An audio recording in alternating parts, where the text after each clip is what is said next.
I thought I'd found the perfect guy online, but he left me abandoned at a gas station while police pointed guns at me, thinking I was his criminal accomplice. Yes, you heard that right.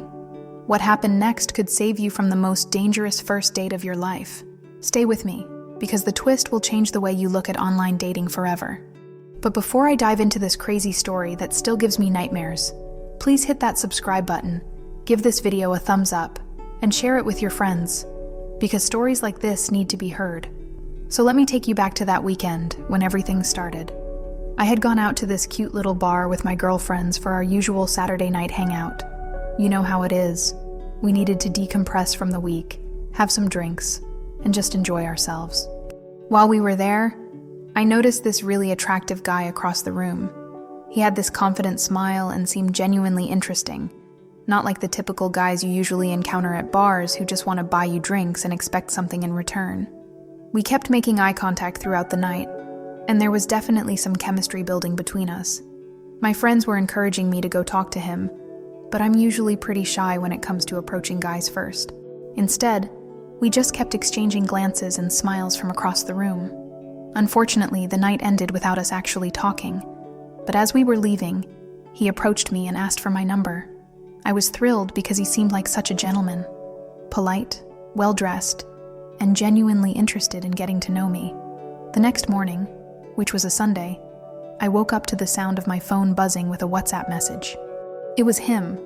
I have to admit, I got butterflies in my stomach just seeing his name pop up on my screen.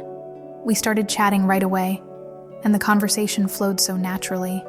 He was funny, intelligent, and we seemed to have so much in common. We talked about our favorite movies, books, travel experiences, career goals. Everything just clicked perfectly. What really impressed me was that he wasn't pushing for anything physical or inappropriate. Our conversations were meaningful and deep. We spent the entire day texting back and forth, sharing stories about our lives, our families, our dreams. I found myself getting more and more excited about the possibility of actually dating this guy. He seemed like everything I had been looking for in a partner. By Monday, we were texting constantly throughout the day. Even during work, I found myself sneaking peeks at my phone just to see if he had sent another message. My coworkers probably thought I was losing my mind because I couldn't stop smiling at my phone. We talked about everything: our childhood memories, embarrassing moments, what we wanted out of life. The connection felt so real and genuine. Tuesday, Wednesday, Thursday. The conversations just kept getting better and better. We started having longer phone calls in the evenings, sometimes talking until late into the night. His voice was so soothing, and he had this way of making me laugh that I hadn't experienced in a long time. I was starting to think that maybe, just maybe, I had found someone special.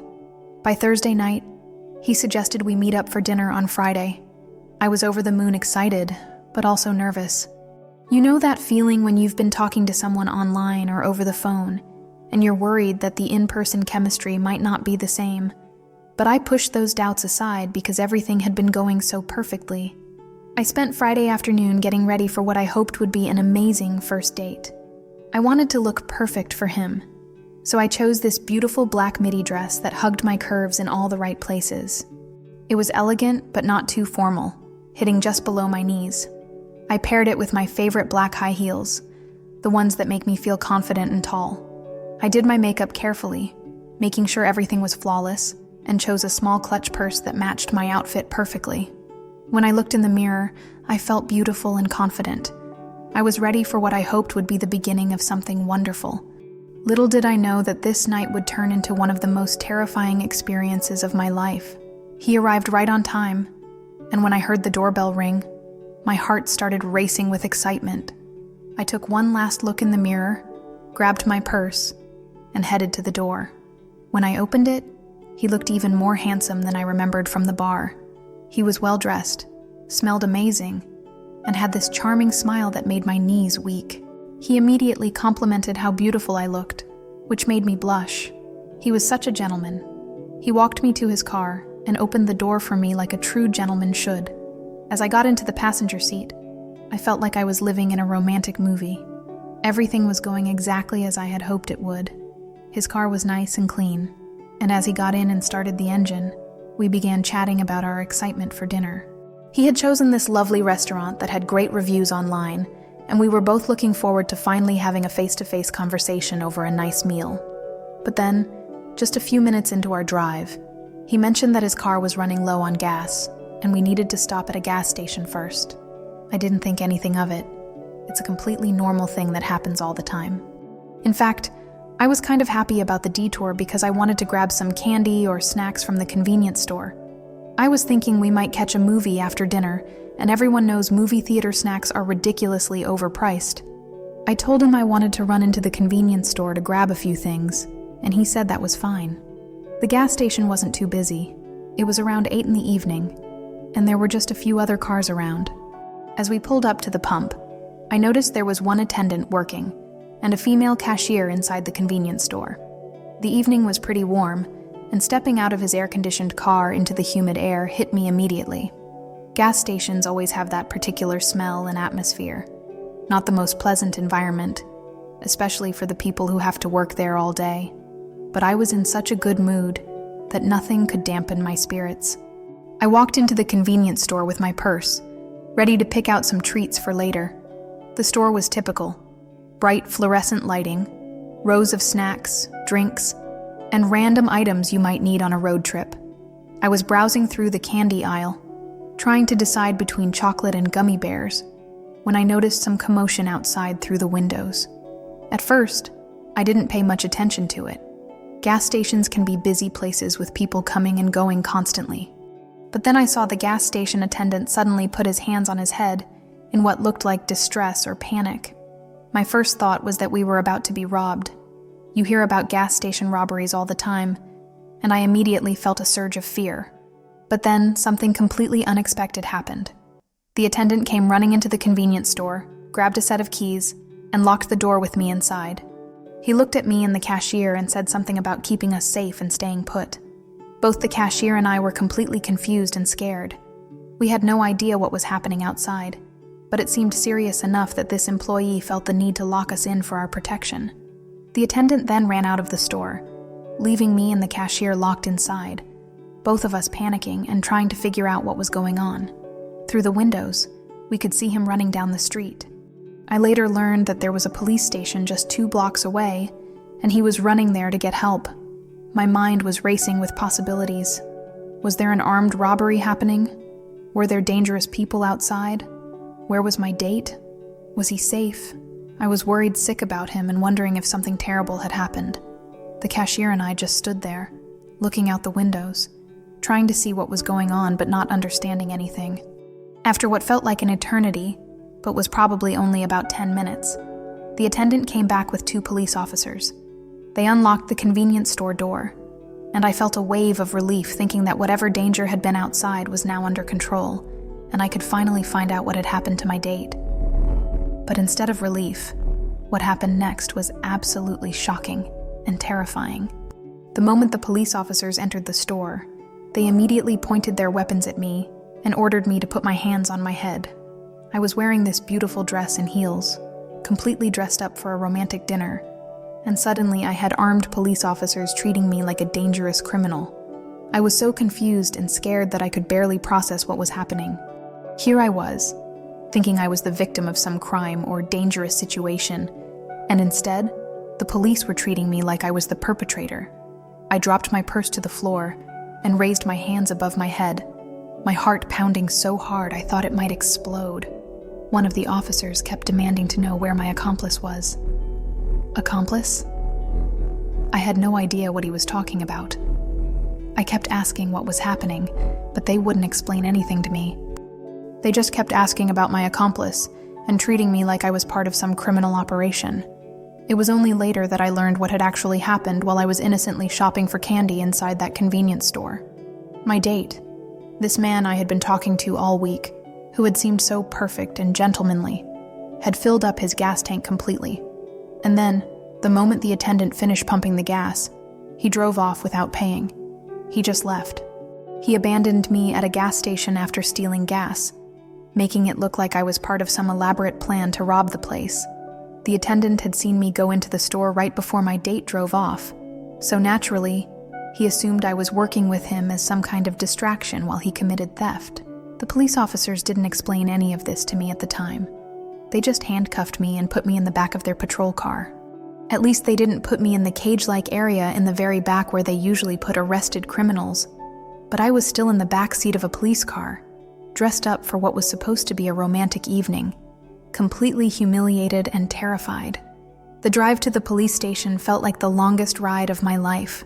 I kept thinking about how excited I had been just hours earlier, how I had spent so much time getting ready, how I had genuinely believed I had met someone special. The emotional whiplash was devastating. One moment I was living in a romantic fantasy, and the next, I was being treated like a criminal accomplice. At the police station, I had to wait for what felt like hours before anyone would talk to me or explain what was happening. I was sitting there in my dress and heels, completely out of place among the usual suspects and criminals who were being processed. Other people were staring at me, probably wondering what someone dressed like me was doing there. Finally, an officer sat down with me and started asking me questions about my relationship with the man who had stolen the gas. That's when I learned what had actually happened and why I was being treated as a suspect. I tried to explain that I had just met him, that this was our first date, and that I had no idea he was planning to steal anything. Thankfully, I had done something that probably saved me from much worse consequences.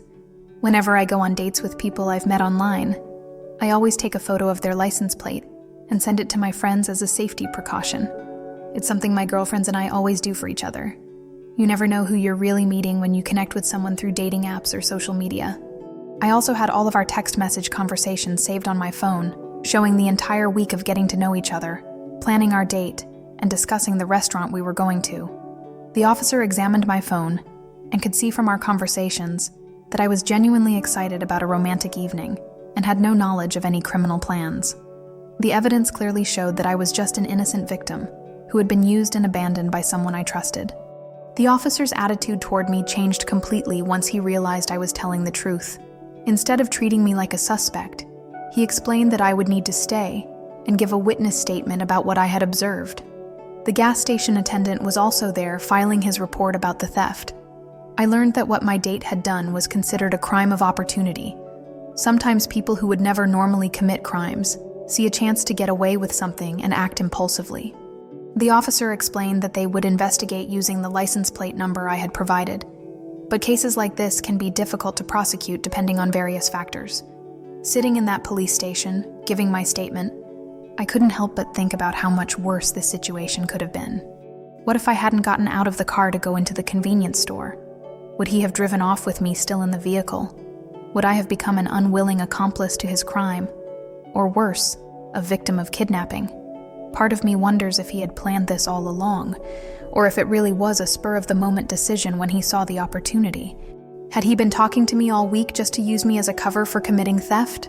Or had he genuinely been interested in dating me until he suddenly decided to steal gas and run? I also couldn't help but think about how my race probably played a role in how the police treated me. I'm a blonde, white woman, and I was dressed nicely for a date. If I had been a black woman in the same situation, would the police have been as willing to listen to my explanation? Would they have been more aggressive in their treatment of me? The sad reality is that the color of my skin probably protected me from experiencing even worse treatment during this ordeal. After giving my statement and providing all the evidence I had, I was finally free to leave the police station. But by then, it was late at night. My perfect date outfit felt like a costume from a nightmare, and I was emotionally destroyed. I had to call one of my girlfriends to come pick me up because obviously, my ride had abandoned me after committing a crime. The officer did tell me to block the guy's number and cut off all communication with him, which I did immediately. I never heard from him again, and I have no idea if he was ever caught or prosecuted for what he did. What I do know is that this experience left me deeply traumatized and made me much more cautious about dating, especially meeting people online. It's been a while since this happened, and I still sometimes have anxiety about going on first dates. The experience taught me that you truly never know who someone really is, no matter how much you talk to them or how perfect they seem. People can present themselves as one thing while planning something completely different. I'm sharing this story because I think it's important for people, especially women, to understand that dating can sometimes put you in dangerous or compromising situations that you never saw coming. Always tell your friends where you're going, who you're with, and take those safety precautions like photographing license plates. Trust your instincts, and don't be afraid to remove yourself from situations that feel wrong. What happened to me that night was a perfect storm of bad circumstances, criminal behavior, and mistaken identity. I was lucky that I had taken safety precautions, and that the evidence clearly showed my innocence, but it could have gone very differently, and that's something that still gives me chills when I think about it. This is actually a true story that was shared with me by one of my followers on another social platform. They wanted their experience to be told to help others understand the potential dangers of online dating and the importance of always being prepared for the unexpected. I want to thank them for being brave enough to share such a personal and traumatic experience. If this story resonated with you, or if you have similar experiences you'd like to share, please leave a comment below. Don't forget to subscribe to my channel, give this video a thumbs up, and share it with others who might benefit from hearing this cautionary tale. Your engagement helps me continue sharing important stories like this one. Stay safe out there, everyone. And remember, trust your instincts and always have a backup plan.